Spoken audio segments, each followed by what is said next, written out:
안녕하십니까. 지난주에 이어서 오병이어에 대한 말씀을 좀 전하겠습니다. 누가복음 9장에 있는 이 오병이어의 말씀을 보게 되면 하나님의 나라의 일을 말씀하셨다. 이것이 아주 중요하게 등장되고 있다는 것을 지난주에도 말씀을 드렸습니다. 한번 따라해 보실까요? 하나님 나라의 일을 말씀하셨다. 자, 보세요. 언뜻 들으면 이 말이 무슨 뜻인지 이해가 잘 안 갑니다. 갈릴리에 사는 가난한 사람들, 돈 버는 방법 같은 거 알려주면 얼마나 좋겠어요? 아니면은 사람이 행복하게 사는 법이라든지 건강을 유지하며 사는 법이라든지 비타민C를 많이 먹으라든지 예수님이 이런 종류의 이야기를 했더라면 사람들이 저 예수 선생은 상당히 실제적인 말씀을 가르치는 분이다 이러면서 즐거워했을 법도 한데, 하나님 나라의 일을 말씀하셨다. 여러분, 이게 무슨 뜻이에요? 한 번 더 따라하세요. 하나님 나라의 일을 말씀하셨다. 여러분, 우리가 한글이니까 귀가 뚫려 있으니까 귀에 들리기는 하고 눈이 뚫려 있으니까 글자는 읽어도 이 말의 뜻을 모르겠는 거예요. 하나님 나라의 일을 말씀하셨다. 또 이 말의 뜻을 굳이 이제 사전 찾아가 알았다 할지라도 이 말씀의 심각성을 내가 마음속에 공감이 안 되는 거예요.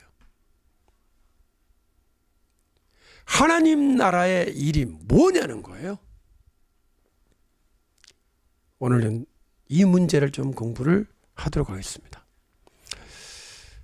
우리가 이 내용을 가만히 보니까 날이 어두워 가매라고 이제 이야기가 시작이 되거든요. 날이 어두워 가매, 저녁이 된 겁니다. 하루 종일 못 먹은 거예요, 사람들이. 배가 고픈 겁니다.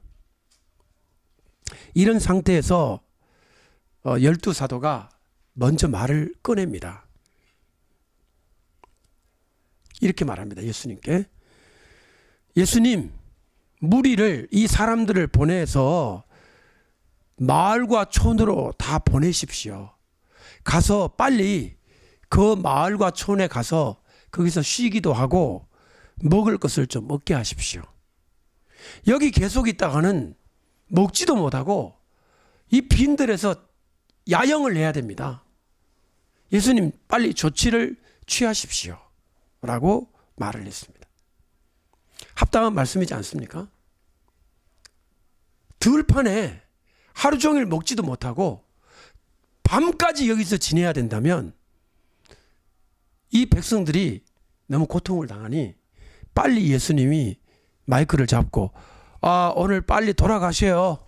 저 옆에 이쪽 동네 저쪽 동네에 가서 거기서 쉬기도 하시고 음식도 빨리 좀 사서 드세요, 각자.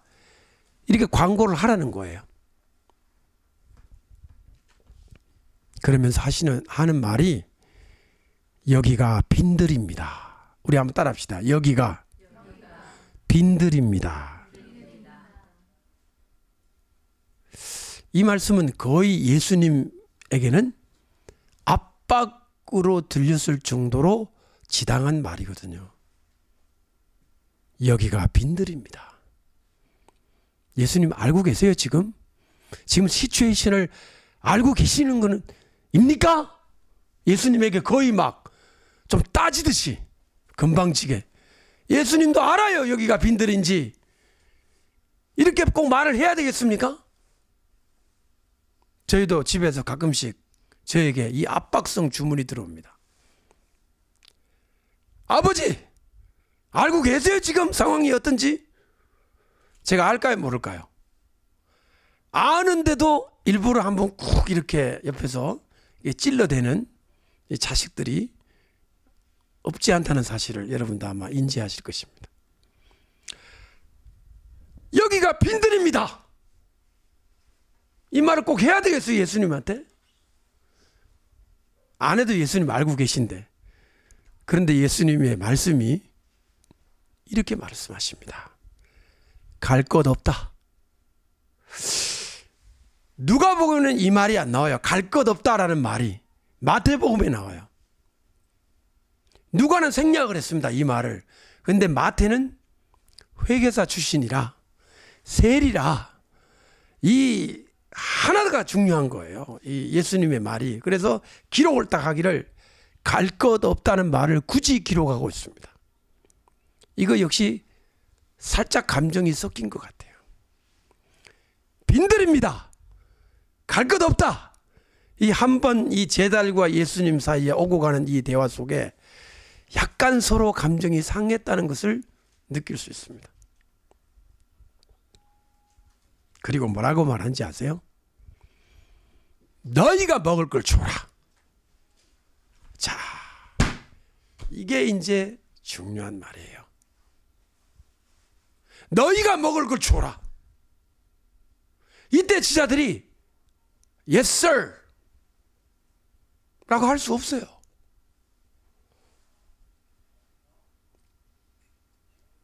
아무것도 없어요. 그런데 줘라는 거예요.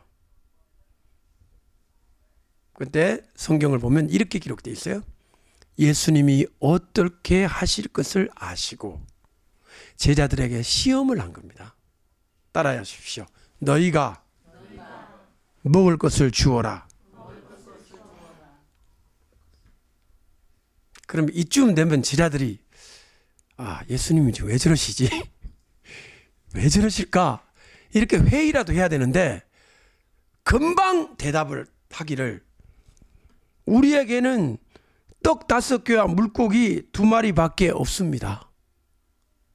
이 말도 가만히 따져보면요. 떡 5개, 5병이잖아요. 물고기 2마리. 자기들 겁니까? 아니면 소년 겁니까? 자기들 거 아니잖아요. 소년이 가지고 있는 거예요. 그거를 말하기를 우리에게 있습니다. 떡 5개하고 물고기 2마리. 이걸 가지고 어쩌라고요? 이런 얘기예요. 이 말을 하는 이면에는 예수님의 그 말씀, 너희가 주오라는 말씀이 부당합니다라는 말이거든요. 거기다가 예수님께 이런 말을 합니다. 이 모든 사람을 위하여 먹을 것을 사지 아니하고서는 할 수 없습니다. 똑똑하죠? 제자들 공부 잘 시켰죠, 예수님이. 가지고 있는 게 뭐다? 사지 아니하고는 할 수 없습니다. 이 말을 꼭 해야 됩니까? 지금 빈들입니다부터 예수님의 제자들이 따박따박 예수님께 대드는 이 말을 가만히 들어보면 예수님을 무시하는 건 아니지만 좀 너무하다는 생각을 해요. 이렇게 따박따박 얘기하실 게 아니라, 할 게 아니라 제자들이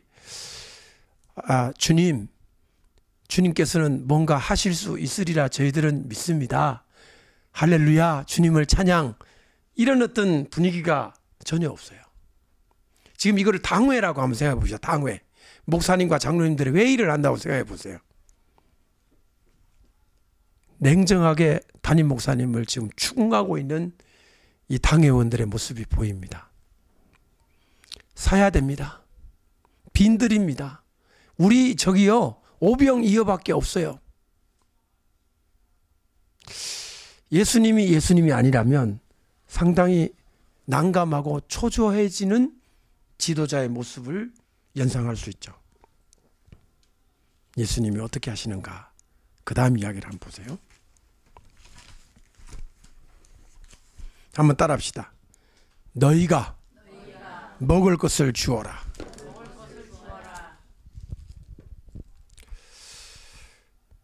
우리 잠시 멈추어서 이야기를 진행하기 전에 보세요. 보리떡 5개와 물고기 2마리를 가지고 5,000명, 남자만 5,000명 먹이는 이것이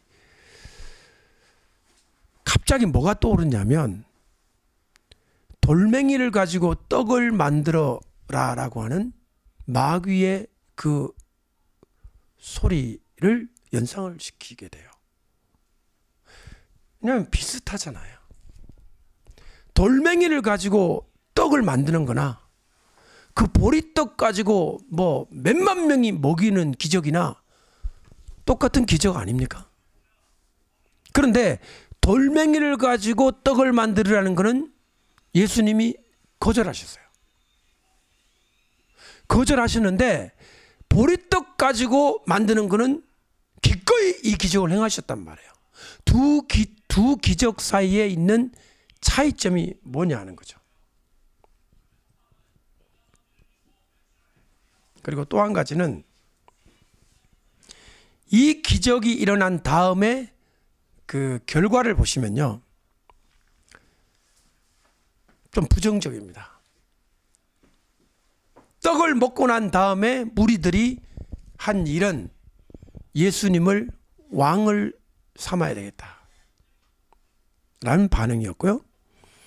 그 다음에 예수님이 너희들이 영생을 얻으려면 내 살을 먹고 내 피를 마셔야 된다고 했을 때 그들이 다 떠나갔습니다. 이 말씀은 어렵도다. 자기가 어떻게 우리에게 살을 주며 우리에게 피를 주냐. 이 말씀은 어렵도다. 떠나버렸어요. 오병이어를 가지고 떡 먹은 결과가 뭐냐면 왕 삼자와 떠나버리는 두 가지의 부정적인 결과가 생긴 거예요. 결국 그러니까 오병이어의 기적의 결과가 신실하고 충성된 주님의 제자가 생긴 게 아니라 오해를 한 사람들과 그 다음에 왕을 삼고자 하는, 예수님을 요새 말로 하면 대통령을 삼고자 하는 이상한 행동이 나왔다는 거예요. 그렇죠? 그리고 예수님이 너희가 먹을 것을 주어라라고 하는 이 뜬금없는 이 요청 앞에 우리가 여기에 뭔가 문제가 있다는 것을 알게 됩니다. 이 기적을 둘러싼 문제들. 제가 이 문제를 분석해 보니까 이렇습니다. 오병이어는요, 먹을 거예요. 분명히 먹는 겁니다. 그렇죠? 빵도 먹는 거, 물고기도 먹는 거잖아요. 근데 이 먹는 일을 하시기 전에 예수님은 기적을 행하셨어요. 이미. 그 기적은 뭐냐면 병 고침의 기적을 행하신 거예요. 제가 이거를 이렇게 한번 생각해 봤습니다. 떡을 먹고 물고기를 먹는 것은 먹는 거잖아요. 경제적인 문제라고 볼 수 있어요. 사실 먹는 게, 먹고 사는 게 경제 문제의 맨 밑바닥이잖아요. 물론 그날 하루 저녁 먹은 거지만은 예수님은 그 문제에 대한 응답을 하신 걸로 볼 수 있습니다. 무슨 이스라엘 문제에 경제 5개년 계획을 세웠다는 얘기는 아니지만 적어도 그날 밤 사람들은 맛있게 먹었습니다. 이 일의 바로 전에는 뭐냐면 병든 자, 병들어서 막 진물이 나고 병원에 가도 못 고치고 하는 사람을 고쳐주었습니다. 이것을 우리는 복지라고 볼 수 있을 거예요. 행복한 삶. 병이 나으니까, 아픈 것을 나으니까.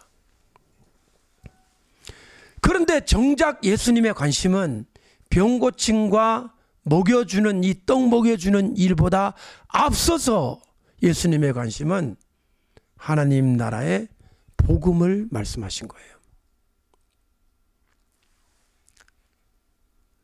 이야기는 이렇게 되는 거죠. 사람들의 관심은 병 고침과 먹는 거였지만 예수님의 관심은 하나님 나라의 복음이었다는 겁니다. 여러분, 지금 우리나라의 헌법을 바꾸잖아요. 바꾸려고 하잖아요. 그 헌법 조문 속에 이런 거 있습니까? 우리 대한민국은 하나님 나라의 일을 추구하며, 이런 거 있어요? 만약에 어떤 사람이 헌법을 개정할 때 전문 1조에 대한민국은 하나님 나라의 일을 위한 국가다 라는 걸 넣어야 된다 그러면 그 사람 당장 잡아가지고 청량리 정신병원에 입원시킬 거예요. 근데 여러분은 어떻게 생각하십니까? 이 나라의 존재 목적이 뭔가요? 여러분의 존재, 개인의 존재 목적이 뭡니까?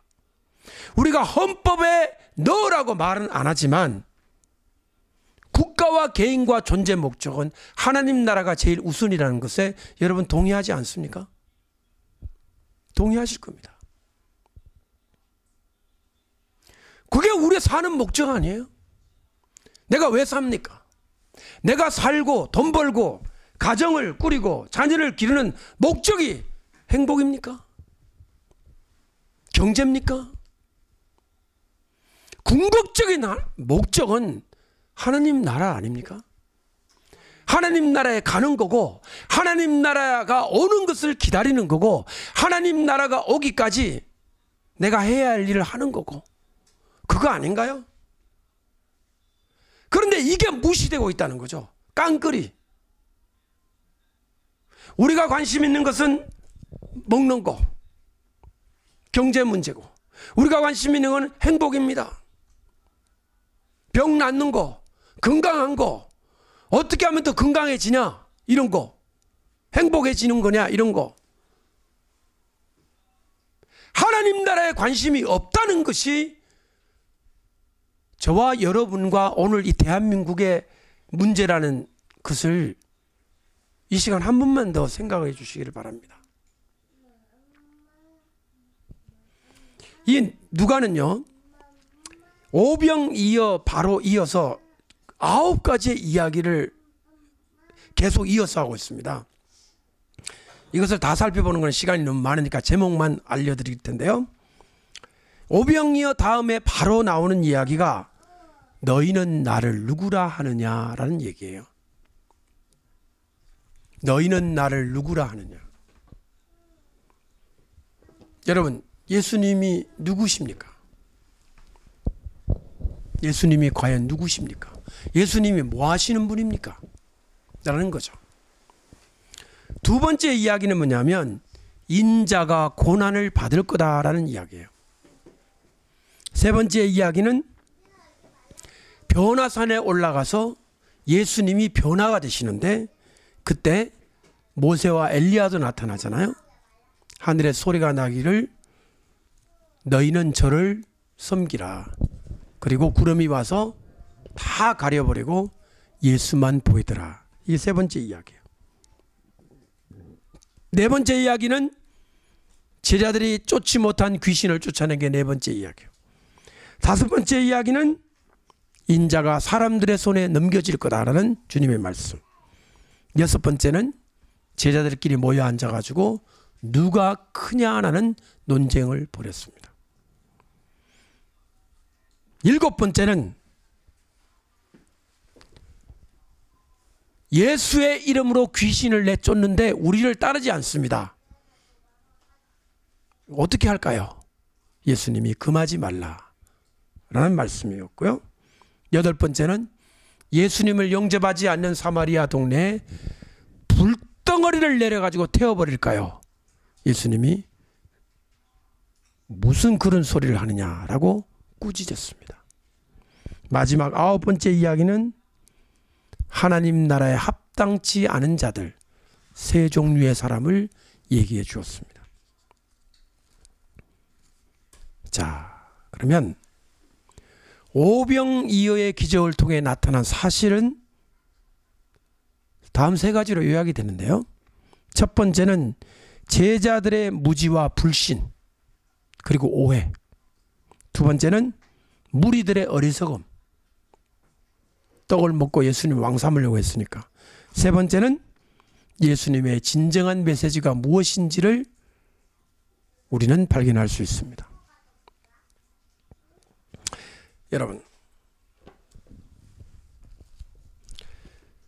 오병이어와 비슷한 기적이 구약 성경에 있어요. 예를 들면 엘리야의 기적 같은 경우. 엘리야 어떤 기적을 했죠?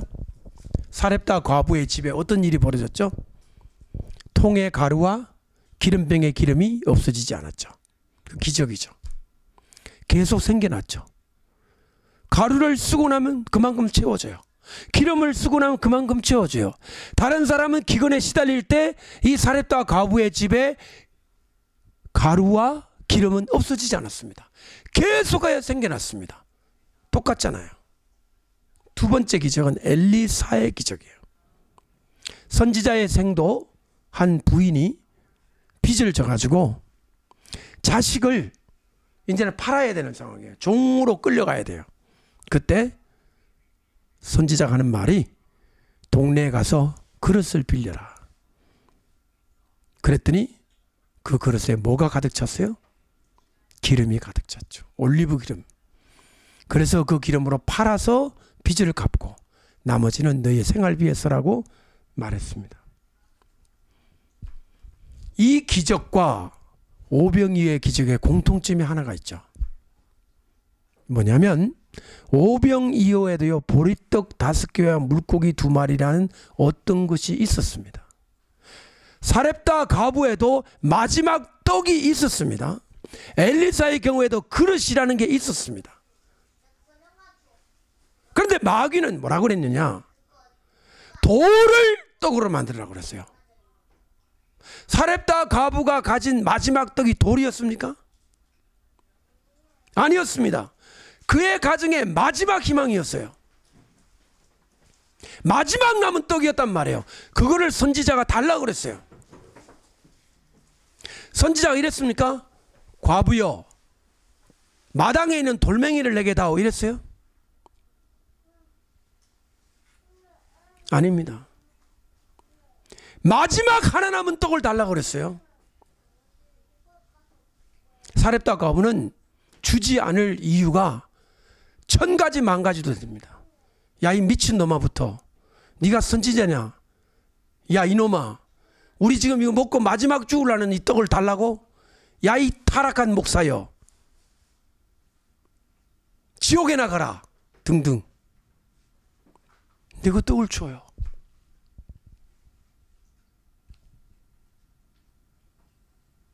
오병이어도 마찬가지입니다. 가난한 어머니가 멀리 간다니까 정말 그 털 북실북실 난 사람이 잘 먹지 않은 보리로 만든 그거를 도시락을 사준 거를 제자들 놈들이 너 줘 임마. 안 돼요. 그런 상황이에요. 그거를 예수님께 드린 거예요. 여기에 마귀의 방법과 하나님의 방법에 결정적인 차이가 하나 있는데 그게 뭐죠? 조금 크게 얘기하면 사랑입니다. 사랑. 그런데 왜 제가 크게 말했냐면 사렙다 과부가 엘리야를 선지자를 너무 존경하고 사랑하는 마음에 더럽다고 보기는 조금 어려워요. 제가 크게 얘기했다는 건 뭐냐면 굉장히 높이 평가해서 그렇다는 겁니다.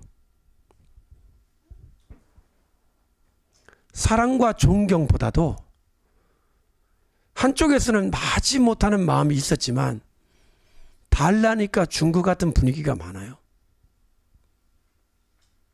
어때요? 이 자리에 계신 우리 여성들께서 계시는데 엘리야 선지자님 너무 존경스러워. 얘야 우리 먹지 말자. 우리 굶자. 그냥 죽자. 드리자. 이렇게 기쁜 마음으로 들었을까요? 가족 회의를 했을까요? 이거 우리 에스더는 어떻게 생각하냐. 이게 딱 하나밖에 없는데 저 선지자가 달라고 한다. 아마 제 생각에 은혜가 엄마 저 선지자 이상해요. 사꾼 목자야. 에스더는 그런 과 같아. 그런데 우리 다혜나 지혜 쪽에서 엄마 이건 먹어도 그냥 우리 먹고 다음날 죽을 것 같은데 그냥 드리자 이랬을 가능성이 있어요. 사실 그 말을 듣는 순간 은혜도 그래 맞아. 내가 들어보니까 그런 것 같아. 그랬을지도 몰라요. 제가 드리는 말씀은 심각한 상황이었다는 거예요. 근데 성경에 아무 말이 없이 그 떡을 굽습니다. 이 여인은. 무슨 생각을 하며 구웠을까요? 아, 이거 떡 주면 생길 거야. 아, 기쁘다. 그러면서 구웠을까요? 이 떡 굽는, 마지막 떡을 굽는 이 여인의 마음에 무엇이 있었는지는 짐작하기 어렵습니다. 마귀와 하나님의 방법이 이게 다른 거예요. 마귀의 방법은 헌신 없이, 사랑 없이 돌멩이를 떡으로 만드는 게 마귀예요.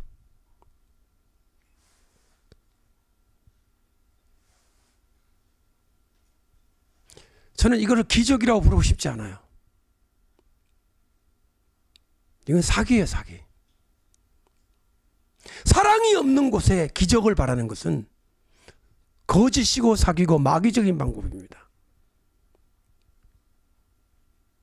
보리떡이지만, 마지막 나온 떡이지만, 이것을 주님의 손에 들려졌을 때 하나님이 함께 하심으로 일어나는 게 이게 기적이에요. 제가 설교를 준비하다가 순종, 헌신, 투자 세 가지 단어를 써놓고 물음표를 때렸습니다. 순종일까? 헌신일까? 투자일까? 투기일까? 무슨 심정으로 드렸을까? 여러분, 이 문제를 잠시 마음속에 두고 그 다음 질문을 한번 들어보세요. 저는 아직도 이 제자들에게 너희가 먹을 걸 주라는 이 질문이 머리에서 떠나지를 않아요. 제가 만약에 그 당시 제자였다면 마음이 힘들 것 같아요. 예수님 왜 이러실까? 없는데 왜 자꾸 나보고 주라고 그럴까? 제가 뭐 있어야 주지. 그럼 만들어 주시든가, 아니면은 그 전날 밤에 만드는 방법을, 비법을 가르쳐 주시든가. 이렇게 하면 만들어진다. 아니, 아무것도 얘기도 안 하시고 너희가 줘라. 너에게 무엇이 있느냐? 너희라는 이 단어가 제게 비수처럼 꽂혔어요. 불공평하고 억지 같으세요. 너희가 줘라니. 제 입에서 이런 말이 나오고 싶어요. 주보고 어쩌라고요? 예수님이 하시든가 주시든가 하세요. 저희는 방법이 없습니다. It is you. 잘 들으세요. you라는 거예요. 너희가 줘야 된다는 거예요. 자, 이게 과연 억지일까요? 아니면 어떤 중요한 진리가 이 속에 숨어 있을까요? 저는 오늘 여기서 놀라운 것을 깨달았어요. 너희가 줘야 돼요. 제자들이 주어야 합니다. 여러분도 억지로 들리죠? 없는데 어떻게 줘요? 이때 예수님의 제자들의 답변은 No, impossible. We have nothing. No, 불가능입니다. 아무것도 없습니다. 그런데요, 어떤 미친 제자가 이렇게 말했다고 상상해 보세요. 예수님, 미친 게 아니지 사실은? 미친 게 아니라 진짜죠? 이렇게 말했다고 상상해 보세요. 예수님, 있잖아요. 우리는 못하는데 우리에게는 예수님이 있잖아요. 저 병자들 고친 거 우리 다 봤잖아요. 문둥병도 막 낫고 안진병이 일어나고. 우리는 못하지만 예수님이 계시니까 우리는 걱정이 없습니다.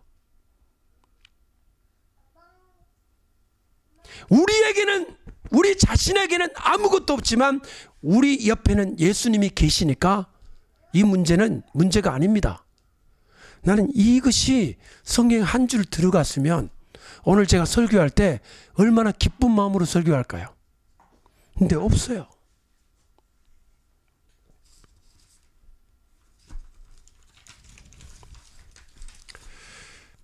여러분, 모세가 그렇게 말했죠. 못합니다. 40년 동안 저는 군사 전략도 다 잊어먹었고, 군대 사령관이 가지는 야전 교범도 다 잊어먹었고, 40년 동안 저는 양을 어떻게 잘 인도하는지 탁월한 지식을 가지게 됐지만, 양교범은 제가 머릿속에 있습니다. 양교범. 그런데 야전교범은 없습니다. 저 못합니다. 이제 저는 양의 똥을 어떻게 치운다든지, 양이 어디로 가면 물을 먹는다든지, 이거는 제가 베테랑이 됐지만, 이제는 백성들을 이끄는 지도자로서는 능력을 상실했습니다. I am old. 난 노인이 됐고요. 나는 아무것도 가지고 있는 게 없습니다. 모세가 그랬어요. 그때 하나님이 하신 말씀, 내 손에 있는 것이 무엇이냐. 이 장면하고 너에게 가진 것이 뭐냐는 거하고 똑같이 들려지는 거예요. 제 머릿속에. 너 손에 지금 쥐고 있는 게 뭐냐? 지팡이 짚고 있는데요. 그거를 던져보아라. 그 지팡이를 가지고요, 나일 강물을 피로 만들었어요. 그 지팡이를 가지고 애굽의 바로가 꼼짝 못하는 그 당시 최고의 강국인 애굽을 사정없이 때린 능력의 권능의 지팡이가 됐다는 거예요. 이게 모세 겁니까? 하나님 겁니까? 하나님의 지팡이요. 근데 그 지팡이가 하늘에서 둥실둥실 내려온 게 아니라 내 손에 가진 것이 무엇이냐? 이거요. 양, 야 저리저리 가, 이리저리 가. 양 칠 때 쓰던 쓸모없는 지팡이였던 겁니다. 아무짝에 쓸모없는, 어제까지만 해도. 그런데 그 지팡이가 이제 하나님이 함께 하니까 60만 대군을 이끄는 지팡이가 된 거고, 애굽과 상대해서 맞짱을 뜨는 지팡이가 된 거란 말이죠. 내 손 꺼내봐라. 예, 모세가 이거 품속에 넣었다 빼봐. 문둥병이 말해버렸어요. 다시 넣어라. 다 나왔어요. 너 손, 너가 한 손으로 뭘 냈냐? 예, 양 코 닦아줬어요. 양도 감기 걸릴 때가 있잖아요. 그럼 모세가 닦아주고, 양 머리 쓰다듬어주고. 이 모세의 손에는요, 샤넬 넘버 5 냄새가 나는 게 아니라, 모세의 손에는요, 미디안 양 냄새로 아주 그냥 가득한, 저도 이제 밑에 갔다 오면 이렇게 미리와 개 냄새가 이렇게 확확 나거든요. 아마 송이는 고양이 냄새가 아주 가득할지도 모릅니다. 하루 쓰다듬어 줬어. 일상생활에 민족과 역사와 세계를 이끄는 듯한 그 귀족스럽고 그 지도자가 가지는 그 고상한 손이 아니라 40년 동안 양을 치던 그런 노동자의 손을 주님이 함께 하니까 어떤 손이 되느냐? 역사를 바꾸는 손이 됐단 말이에요. 오병이어의 가르침 속에 너희가 먹을 걸 줘라는 이 말씀 속에는 너희는 먹일 수 있다는 거예요. 너희들은 먹일 수 있는 자이고 너희는 먹여야만 하고, 앞으로 내가 하늘에 올라가고 난다면 너희들이야말로 이 무리를 먹여야 하는 자들이라는 주님의 가르침이 있다는 겁니다. 두 번째는 너희에게는 권능이 있다는 거예요. 예수님이 함께 하니까. 그리고 나서 뭐라고 물으시냐면, 너희는 나를 누구라 하느냐? 따라합시다. 너희는 나를 누구라 하느냐? 저를 보세요. 저는 이 말씀을 들으면서요, 제 귀에는 어떻게 들리는지 아세요? 너희는 너희 자신을 누구라고 생각을 하느냐? 이 질문이라는 거예요. 여러분에게 물어보고 싶어요. 여러분 자신은 누구예요 도대체? 여러분 자신은 누구입니까? 이렇게 살다가 그냥 고생하다가 그냥 고생하다가 꼴까다 가면 그냥 천당이나 겨우 들어가는 그런 팥뿌리 같은 인생입니까 우리가? 예? 길가에 나 있는 그냥 굴렁굴렁 굴러다니는 돌멩이나 그냥 나무 조각이나 그렇게 살다가 내가 가야 하는 아무 의미 없이 이 땅에 던져진 존재입니까? 아니면 누군가를 먹일 수 있고 아무런 힘이 없는 내 일상생활의 지팡이를 가지고 민족과 세계를 향해 도전할 수 있고 하나님이 보여주시는 비전을 가슴에 품을 수 있는 나입니까? 내가 누구입니까? 여러분, 돌을 가지고 떡을 만드는 게 아니고요, 들여진 목숨 위에 생명이 피어난다는 법칙을 알려준 거예요.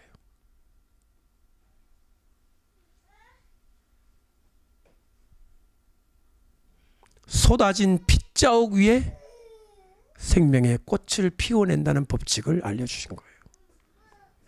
예수님은 빵을 만든 게 아니라 생명을 만드신 거예요. 물고기 만들어서 스시를 만드신 게 아니라 예수님은 생명의 법칙을 알려주신 거예요. 순교자의 피는 교회의 씨앗이라고. 저는요, 죽는 거 되게 싫잖아요 우리. 근데 어떤 죽음은 삶보다도 더 위대합니다. 어떤 죽음은 100살, 200살 사는 것보다 더 위대한 죽음이 있고요. 어떤 죽음은 그 사람의 전 인생보다도 바꾸기 아까운 죽음이 있습니다. 이거를요 마귀도 알아요. 그래서 뭐라고 하느냐, 이런 말 들어보셨어요? 민주의 나무는 열사의 피를 먹고 자란다. 이런 말 들어보셨죠? 이런 말? 대학 다닐 때 이런 말 안 들어봤어요? 예? 대학생들 대자보에 써붙이는 말이에요. 본사님, 민주의 나무는 열사의 피를 먹고 자란다. 어떡하란 얘기예요?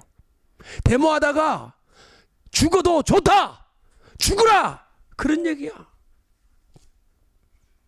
20살 피 끓는 젊은이들 그 말에 호응했죠.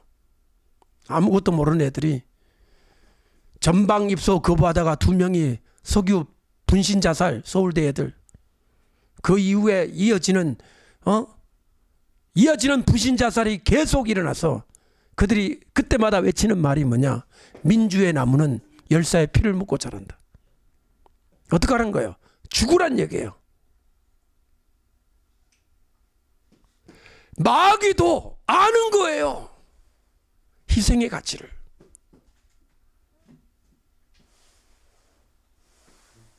마귀도 피의 가치를 안다 이 말이에요. 근데 우리는 하나님 나라를 위해서 피 흘리고 하나님 나라를 위해서 희생을 하면 그 희생과 피값은 생명을 만들어내기 때문에 고귀하다, 아름답다. 그것에 제일 먼저 본을 보여주신 분이 바로 예수님 자신이라는 거예요.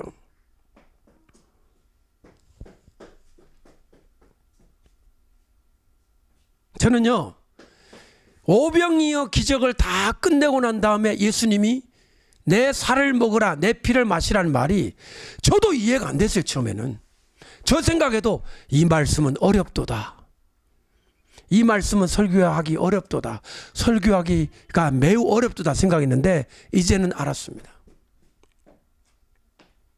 그 떡과 물고기는요 예수님 자신을 드린 거나 마찬가지였기 때문입니다. 이제 아시겠습니까? 너희가 주어라는 말의 뜻을. 너희가 보리떡이 되라는 말이에요. 너희가 물고기가 되라는 말이에요. 제자들은 그렇게 살았습니다. 실제로 그렇게 됐습니다. 먼 바다까지, 땅끝까지 가라 그래가지고 바다 있는 데까지 갔습니다. 가서 보리떡이 돼서 죽었어요. 물고기가 돼서 죽었습니다. 그 동네에 있는 사람들은 제자의 피를 먹고 살을 먹고 그 땅에 복음이 전해졌던 겁니다. 교회, 복음 그냥 되는 게 아닙니다. 피를 먹고 자라는 거예요. 교회도 희생을 먹고 자라는 거예요.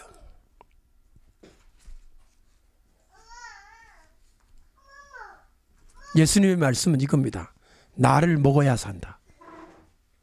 나의 피를 마셔야 산다. 여러분, 목사의 살을 먹고 성도가 자란다. 너무 어렵네요. 우리는 목사님의 살을 먹지 않을래요. 우리가 왜 목사님의 피를 마십니까?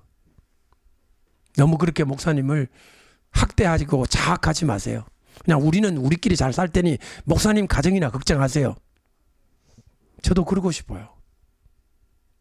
영적 법칙이 그런 것입니다. 아기가 엄마의 피를 먹고 자라지 않나요? 10달 동안. 아기가 뱃속에서 엄마 나 너무 미안해 안 먹을래. 생명은 그렇게 자라는 거예요. 생명은 피를 먹고 자라는 거예요. 아버지의 등골을 파먹고 자라는 거예요. 그래서 부모들은 제명에 살지도 못하고 죽어가는 거예요. 그 자식들이 자라서 또 아비가 되고 어미가 돼서 또 그 자식들에게 그걸 주는 거예요. 살을 주고 피를 주고. 이게 하나님이 만드신 법칙입니다. 생명의 법칙. 너희가 주어라는 말은 진리였던 거예요. 제자들이 줘야 하는 겁니다.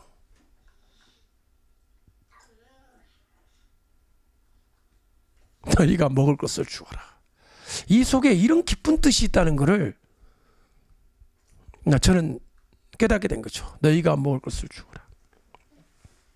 여러분, 한국교회 지금 문제 있고 한국이 문제 있으면 대번에 하는 말이 구국 기도에 모이자 그러죠.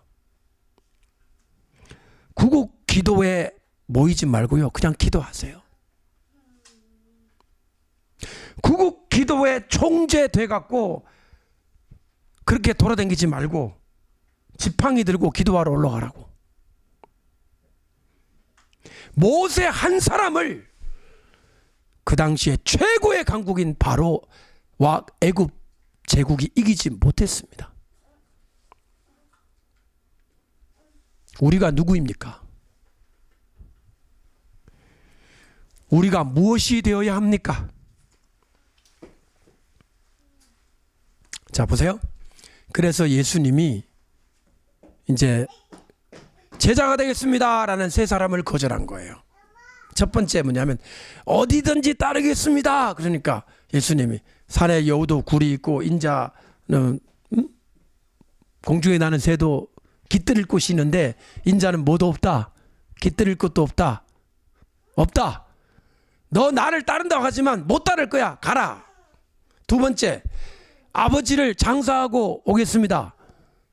죽은 자를 죽은 자가 장사하게 하고 너는 나를 따르라. 세 번째, 가족을 작별하고 오겠습니다. 그것도 필요 없다. 그리고 하는 말씀이 손에 쟁기를 들고 뒤를 돌아보는 자는 하나님 나라에 합당치 않다. 그렇게 돼 있죠. 쟁기가, 전 진짜 쟁기인가 찾아봤어요. 아람어로 쟁기를 찾아보니까 소드예요. 검이에요. 칼을 들고 들판에 전쟁터에 나아간 자는 뒤를 돌아보지 않는다.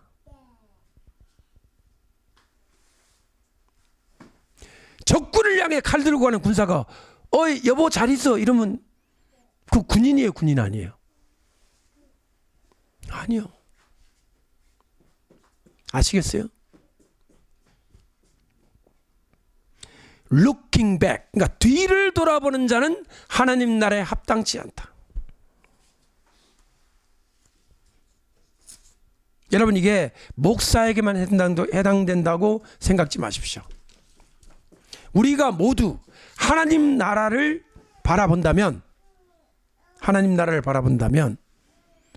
오직 하나님 나라를 위하여 달려가는 질주가 있을 뿐입니다. 어느 순간 나를 바라보고 어느 순간 본전 생각에 내 가정, 내 자녀 행복이면 전부라고 하는 생각으로 돌아가지 마시고 하나님 나라를 바라보아야 합니다. 너희가 먹을 것을 주어라 했을 때 만약에 제자들이 이렇게 말했다고 생각해 보세요. 예, 여기 있습니다. 없습니다가 아니라 여기 있습니다. 아, 뭐가 있느냐? 저희들이 있습니다. 그 너희들을 뭐 뜯어 먹을 수 있느냐? 뜯어 먹히게 할래? 그게 무엇이든 저희들이 하나님 앞에 있고 저희들을 드려 이 모든 하나님의 역사를 위해 쓰임 받기를 원합니다 라고 하는 답변을 제자들이 했었어야 됐죠. 저를 받으십시오라는 거죠. 여러분, 지난주에 공부했죠. 예수님이 무릎을 꿇고 기도했다고. kneeling down. 여러분, 그 무릎을 꿇고 예수님이 빵을 드렸다고 생각하잖아요. 오늘 이 말씀을 보니 자신을 드린 거라는 거죠. 자기 자신을. 예수님 자신을. 그랬기 때문에 오병이어 마지막에 예수님은 내 살을 먹고 내 피를 마셔야 된다고 말씀했던 것입니다.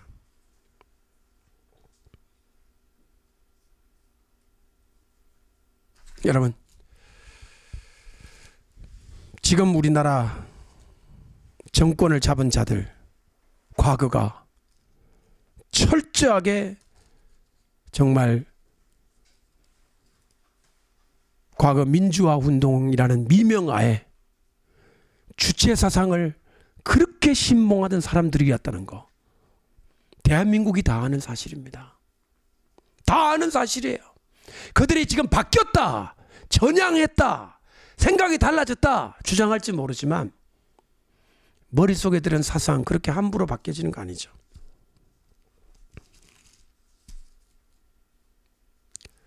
우리 목사님들 문제 있다고 분신 자살하면 되는 건 아닙니다.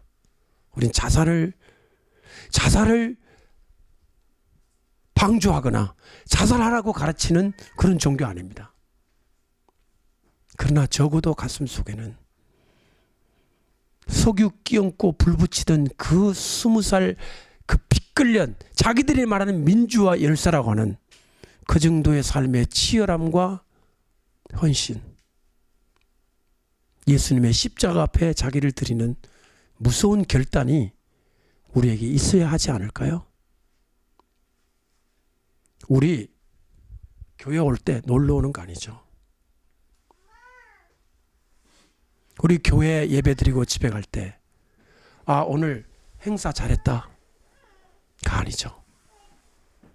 다시 갑옷 입고 칼 들고 마귀 군대와 싸우러 가는 거고, 이 땅에 하나님 나라를 위해서 충성하다가 내가 어떤 희생을 다해도 좋다, 당해도 좋다 라고 하는 각오와 결단을 하기 위해서 예배 드리는 거예요. 예배는 복을 받기 위한 예배뿐 아니라 나를 바치고 드려서 너희가 먹을 걸 주어라. 예! 저를 받으세요 주님.